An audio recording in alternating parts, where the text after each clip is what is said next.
درود بر شما. بیننده برنامه راه نو هستید. گریبانی هستم، هدایتگر و مجری این برنامه. در برنامه راه نو هر بار قراره در خدمت کارآفرینان کشورمون باشیم. در خدمت یکی از بانوان کارآفرین هستیم. از ایشون میخوام که خودشون رو به ما معرفی کنن. ممنون از دعوتتون خانم گریبانی عزیز. سیما خورشیدیان هستم، فارغ التحصیل رشته معماری. در حال حاضر در حوزه صادرات و واردات فعالیت میکنم. مؤسس برند بسترا هستم و عضو اتاق بازرگانی ایران. سال 99 به عنوان کارآفرین جوان شناخته شدم و در حال حاضر هم عضو شورای بانوان اتاق بازرگانی اصفهان هستم با افتخار و در خدمت شما. میشه به همون بگین کسب و کارتون رو از کجا شروع کردین؟ بله حتما. بخوام بگم از کجا حالا من شروع به کار کردم، من حدود 4 تا 5 سال رو در مؤسسات مختلف به عنوان مدیر فروش فعالیت داشتم، ولی خب همیشه این بحث توی ذهن من وجود داشت که دوست داشتم یه کاری رو راه اندازی بکنم، یا همون ندای کارآفرینی توی ذهن من همیشه بود. خب یه چالنجی هم البته بین من و پدر وجود داره که بعضی موقع سر به سرم میذاره و میگه که تو همیشه از بچگی دوست داشتی که رئیس بازی در بیاری، این بچه‌ها و دوستان رو دور خودت جمع می‌کنی. ولی خب من به پدر میگم که نه، من دوست دارم که خودم رشد بکنم، پیشرفت بکنم و بقیه دوستانم هم در کنار من بتونن پیشرفت بکنن. خب استارت کار من با بازارهای مالی شروع شد که دفترم رو در این زمینه شروع کردم. حالا با تمام اون مخالفت‌ها و ترس‌هایی که از طرف خانواده وجود داشت، من میگفتن که میتونی این کارو بکنی، میتونی هزینه‌ها رو پرداخت بکنی، ولی من شروع کردم. ولی بد نیست که یه پرانتزی رو باز بکنم بین صحبت‌هام و یه تکنیک رو بخوام بگم. برای من خیلی قابل اجرایی بود و این تکنیک رو از یکی از دوستان عزیزم به یادگار در واقع برای من موند. گفت که سیما، همه میان که اون اهدافی رو که دارن، حالا اون کسایی که به این تکنیک باور دارن، مینویسن. تو بیا این تکنیک رو بنویس و صدات رو ضبط بکن. خب بی خودت تو شرایطی قرار بده که به طور مثال چه دفتری رو میخوای راه اندازی بکنی، چند تا پرسنل میخوای داشته باشی، یا توی بلند مدت چه اهدافی رو داری که میخوای بهشون برسی. خب این تکنیک خدا رو شکر برای من خیلی مثبت و قابل اجرایی بود و بعد از 2 ماه که حالا هم خودم شوک شدم هم دوستم، باش تماس گرفتم و گفتم که من تونستم اولین دفترم رو راه اندازی بکنم که استارت کارم با 2 تا پرسنل شروع شد. بعد هم خدا رو شکر به 20 نفر رسید و میتونم بگم که اولین همایش ارزهای دیجیتال رو سال 98 در اصفهان برگزار کردم. متاسفانه تو اون تایم بحث کرونا پیش اومد و خب خیلیا کارشون ضربه خورد، ولی خب من از اون موقعیت استفاده کردم و همیشه اون بحثی که دوست داشتم افرادی که ازم فاصله دارن رو یک کسب و کاری براشون ایجاد بکنن، این راهی شد که یه سری از بانوان رو آموزش دادم و تونستن کسب و کار خودشون رو ادامه بدن و از اون موقعیت درآمدزایی بکنن. و بعد هم به خاطر علاقه‌ای که به بحث صادرات داشتم آموزش‌های لازم رو دیدم و بعد هم وارد عرصه صادرات و واردات شدم و الان در خدمت شما هستم. از کجا کار صادراتتون رو شروع کردین؟ زمانی که بحث صادرات رو شروع کردم، خب مثل خیلیای دیگه ترس داشتم یا حتی نمیدونستم باید از کجا شروع کنم و چه کاری رو باید انجام بدم که بهتر باشه. اولین چیزی که انتخاب کردم این بود که برم بازار هدفم رو انتخاب بکنم که آقا چه محصولی رو میخوام بفرستم به چه کشوری.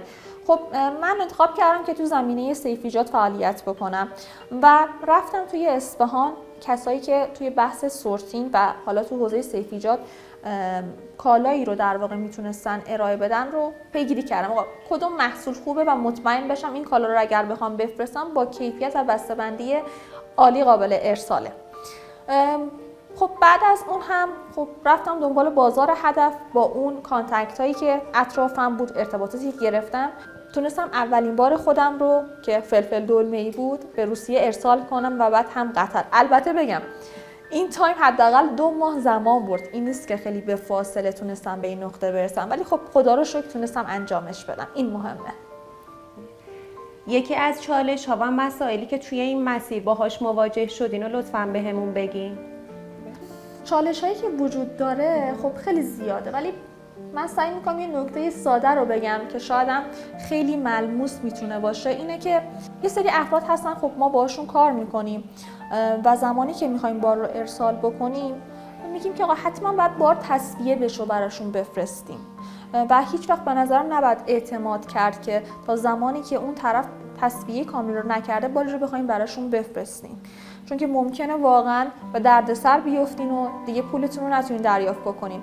و حتی یه نکته شاید بگم بدتر هم وجود داشته باشه، بعضیا میان مشتری خوب شما میشن، یه باری رو بهتون سفارش میدن که شما هیجان زده میشین و خوشحالین و اون طرف بهتون میگه که خب من پول رو با تو حساب میکنم، خب مشتری خوش حساب تو هستم و تو اعتماد میکنی بار رو میفرستی، ولی همون یک بار میشه اولین و آخرین کاری که با این فرد میتونی انجام بدی. پس به نظرم نباید تو این مباحث به کسی اعتماد بکنیم. و یه بحثی هم که خیلی بازه تو این جریان و امیدوارم واقعا برای کسی پیش نیاد اینه که یه سری آدمای سودجو یه سری معاملات غیرقانونی رو متاسفانه از این طریق انجام میدن و باید حواسمون باشه که به دردسر نیفتیم تو این بازار.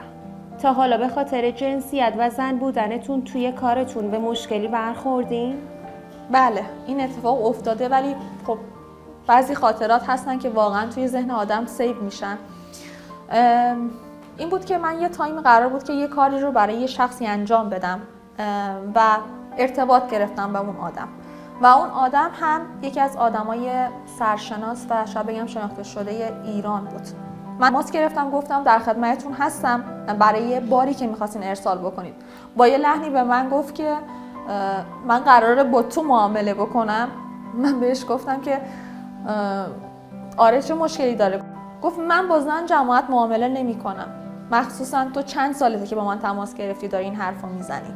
خب خیلی ناراحت شدم، ولی خوبی این ماجرا این بود که بعد از 1.5 ماه این آقا با من تماس گرفت و گفت که به اون آدمایی که اطمینان داشتم نتونستن کار منو انجام بدن، میتونی بهم کمک بکنی و عذرخواهی میکنم بابت رفتاری که داشتم. من اون کارو انجام دادم و خدا رو شکر سربلند بیرون اومدم از اون کار و اون آقا تبدیل شد به دوست خوب من و همکارم در حال حاضر.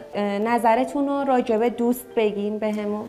خانم گریبانی عزیز، ترجیح میدم این سوال رو در قالب یه جمله بخوام بگم و اینه که چند وقت پیش از یکی از بزرگان یه جمله‌ای رو شنیدم و خیلی به دلم چسبید و ترجیح میدم الان اینجا هم بگم. این بود که میگفت وقتی که میخوای دوستت رو بشناسی بحثتون میشه، درگیری پیش میاد، دوستت رو میتونی امتحان بکنی و ببینی که بعد از اون بحث و درگیری میشه دشمنت یا دوستت. خب اگر دشمنت بشه اون فرد از اول واقعا دشمنت بوده، دوستت نبوده.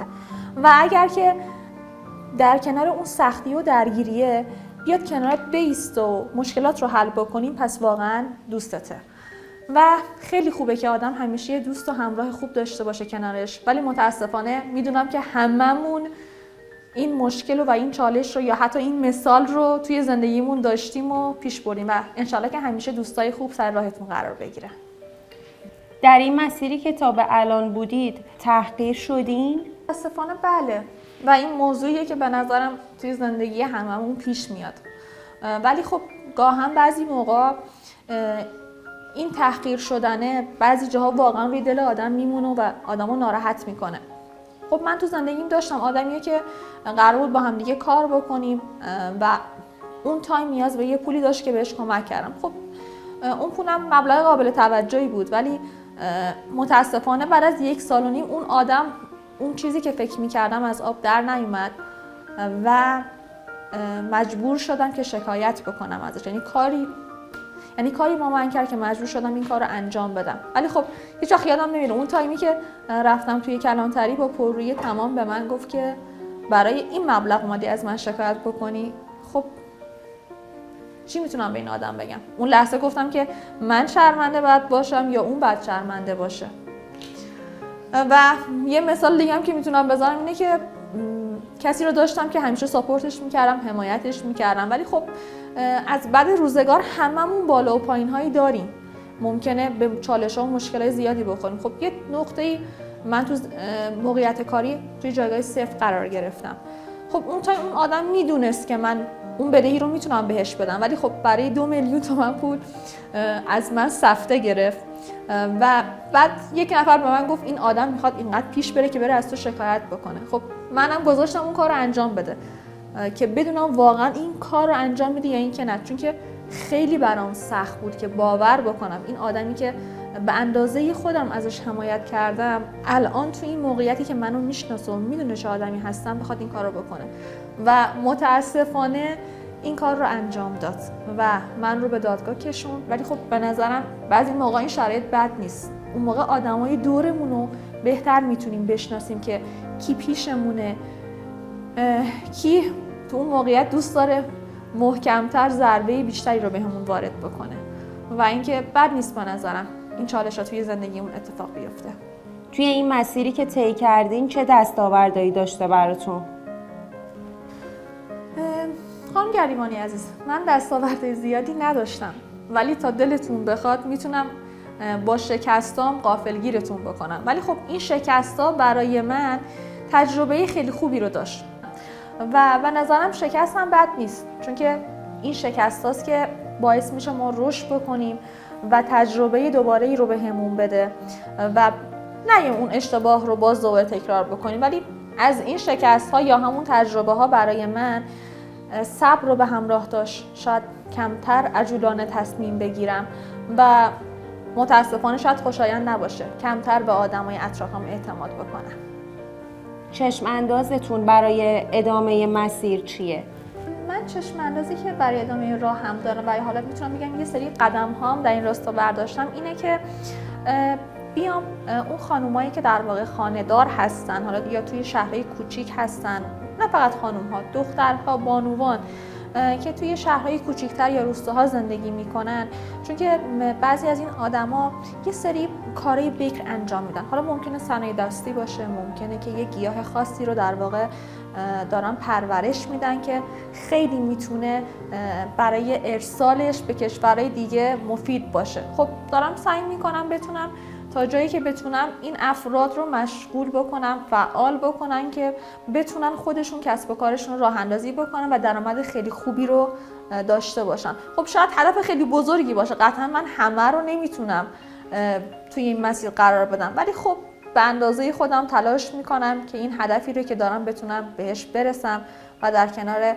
بانوان سرزمینم باشم. نظرتون راجع به مهاجرت کردن و جبر جغرافیایی چیه؟ اگر که این سوالتون برای اینه که ببینین که من مهاجرت کردن رو دوست دارم یا نه، میتونم بگم که نه، علاقه به این کار ندارم. من یه اعتقاد دارم، میگم که اگر که قرار کسی پیشرفت بکنه توی همین کشور خودمون هم میتونیم پیشرفت بکنیم و مسیرمون ادامه بدیم، ولی کسی که هدف نداشته باشه و مسیری رو نخواد دنبال بکنه بهترین جای دنیا هم قرار بگیره به نظرم نمیتونه پیشرفت بکنه. درسته یه سختی‌ها و یه چالش‌هایی وجود داره، به نظرم فقط برای کشور ما نیست، برای همه جا میتونه باشه. ولی اگه قرار رشد بکنیم من ترجیح میدم آدمایی که توی وطن خودم هستن، مردم سرزمین خودم رو بتونم در واقع کنارم قرار بدم و پیشرفت بکنم. البته اینم بگم مهاجرت کردن رو دوست دارم برای بحث ارتقای کارم باشه که برم توی کشور دیگه کارم رو گسترش بدم، نه اینکه بخوام اونجا زندگی کنم. چه توصیه‌ای برای دختران سرزمینتون داری؟ در جواب این سوالتون میتونم بگم که خواهر عزیزم، دوست عزیزم، آدما از گرسنگی نمیمیرن یا حتی آدما از شکستایی که تو زندگیشون پیش میانن نمیمیرن. من میگم اگر که به هدفت نرسی قبل از مرگ واقعی روزی 1000 بار میتونی بمیری. دقیقا همینطوره. و من میگم برای اون هدفی که داری تلاش کن، بجنگ براش، چون که این باعث میشه که تو به اون چیزی که میخوای برسی، حتی اگر که همه با تو مخالف باشن و بگن که تو نمیتونی موفق بشی، ولی خودت باور داری که میتونی تو اون مسیر قدم بذاری و قطعا موفق میشی، پس برو جلو که اون چیزی که توی ذهنت اتفاق میفته و قطعا میتونی انجامش بدی و سعی کن همیشه برای اون خواستهات تلاش بکنی و پشت کار داشته باشی که قطعا بهش میرسی. ممنون از همراهی شما. راه نو رو دنبال کنید.